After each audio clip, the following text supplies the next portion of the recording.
Fëmia i llastuar. Është një realitet që çdo fëmijë kërkon dashuri dhe dhëmshuri, por te i kalimi i dashurisë kufizohet me llastimin. Dashuria është sikur ushqimi dhe masa optimale e saj është shumë e dobishme, por teprimi i saj do të jetë i dëmshëm në shumë mënyra. Llastimi i tepër do të ndikojë negativisht në rritjen e fëmijës. Fëmia nuk është një lodër për prindërit dhe as nuk duhet që të trajtohet si një burim i argëtimit nga ana e tyre. Fëmia në fakt është paraardhësi i njeriut në të ardhmen. Ai duhet që të rritet me kujdes dhe në mënyrë sistematike. Përgjegjësia për rritjen, trajnimin dhe edukimin e fëmijës u takon prindërve. Fëmia zhvillohet në një person të rritur dhe duhet që të bëhet pjesë e shoqërisë. Ai duhet që të ballafaqohet me baticat dhe zbaticat e jetës, sukseset dhe dështimet, lumturitë dhe pikëllimet e saj. Mentori i mirë do t'i marrë parasysh të gjitha këto faktorë dhe do ta bëjë fillestarin të aftë që të konfrontohet me të gjitha këto teste dhe pengesa me të cilat mund të konfrontohet. Prindërit duhet të jenë të vetëdijshëm për faktin se dashuria dhe dhëmshuria është thelbësore për edukimin e mirë të fëmijës, por teprimi këtyre mund t'u ambyll rrugën rezultatit të dëshiruar. Fëmijët që pranojnë dashurinë dhe dhëmshurinë e tepruar kanë mundësi që të llastohen me konsekuenca të dëmshme.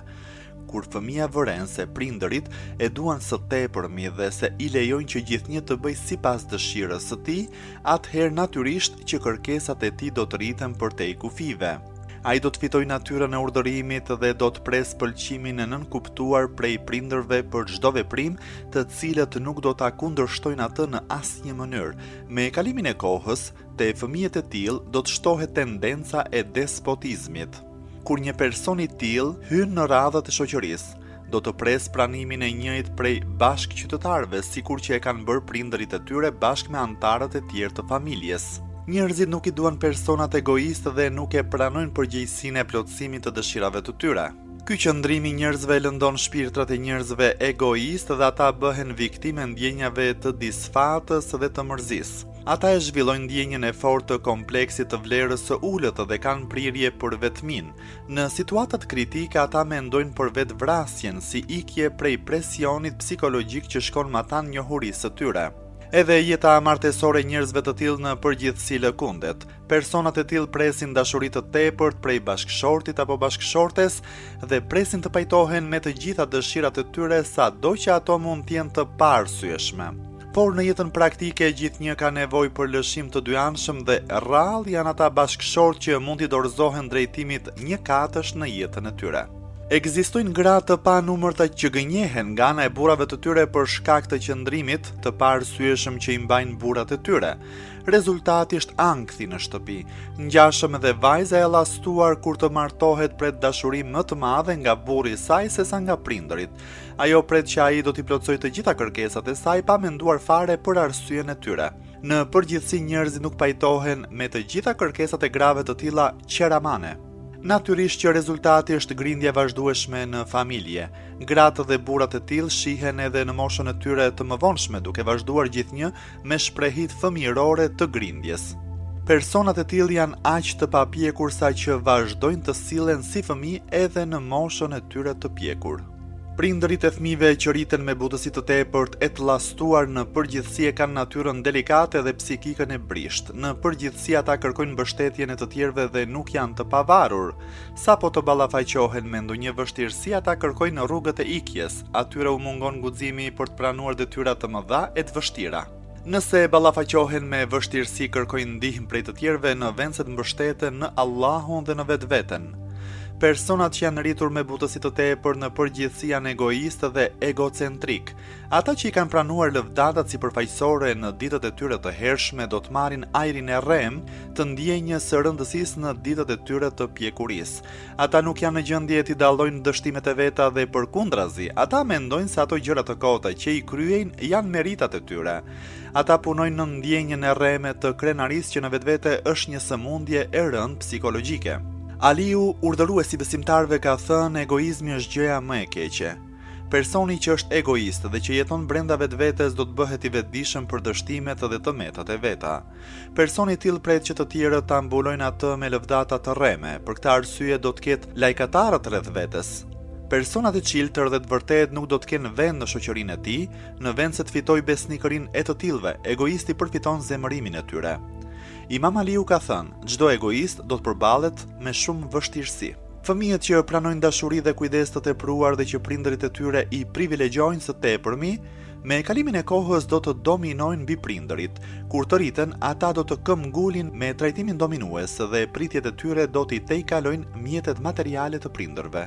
Nëse prindërit e shprehin pamundësinë e tyre, ata do t'i drejtohen zhurmës dhe rrapëllimës për të arritur deri te qëllimi.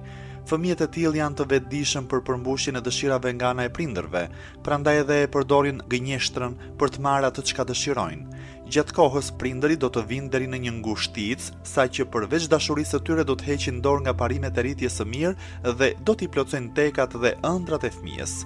Ata do t'i mbyllin syt ndaj dështimeve të fëmijës dhe do të shpërfillin nevojën për reformimin e tij.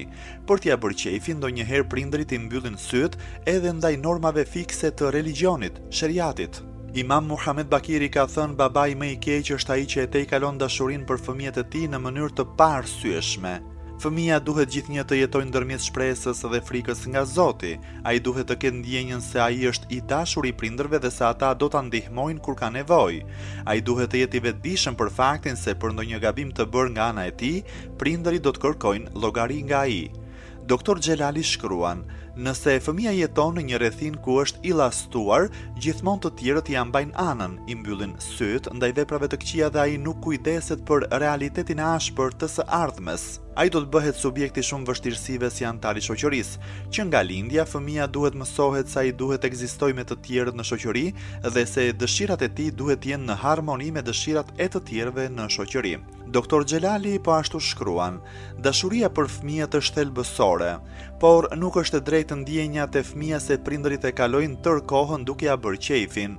Nëse fëmia qan pa nevojë dhe shpreh zemërimin për të fituar vëmendjen e prindërve që t'ia plotësojnë dëshirat e tij të padrejta, atëherë prindërit duhet me vendosmëri dhe taktik ta refuzojnë kërkesën e tij.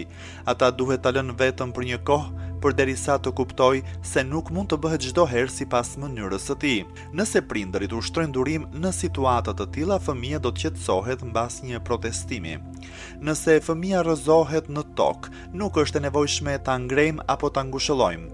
Lëreni që fëmia të ngrihet vetë kur të rrëzohet. Mësojeni të mos rrëzohet edhe një herë. Kur fëmia godet kokën rastësisht në mur, nuk është e nevojshme ta puthni apo ta llastoni. Në vend të kësaj, ai duhet mësohet që të kujdeset dhe të ruhet prej ndodhive të tilla në të ardhmen. Kur fëmia sëmuret lehtë duhet i bëhet trajtimi mjekësor. Kujdesi i përshtatshëm duhet i kushtohet sëmundjes së fëmijës, por detyrat e përditshme duhet të trajtohen si të zakonshme. Prindërit duhet të mundësojnë që fëmijët të pushojnë, të flenë dhe të ushqehen sa më normalisht që munden, duke mos humbur tërë kohën e tyre afër shtratit dhe duke e mbajtur në krah fëmijën në smur. Kjo sjellje e kujdesit të tepruar nuk ndihmon në asnjë mënyrë, përkundrazi mund të keqësojë shprehinë e fëmijës për tërheqjen e vëmendjes së prindërve. Një grua shkruan, mbas 2 vajzave të para, prindërit e mi fituan djalin e parë, nuk mund të haroj atmosferën festive të nënës sime në atë kohë. Prindërit e mi e llastuan aq shumë vllajin tim sa që në moshën 2 vjeçare ai filloi të na rrah neve motrat.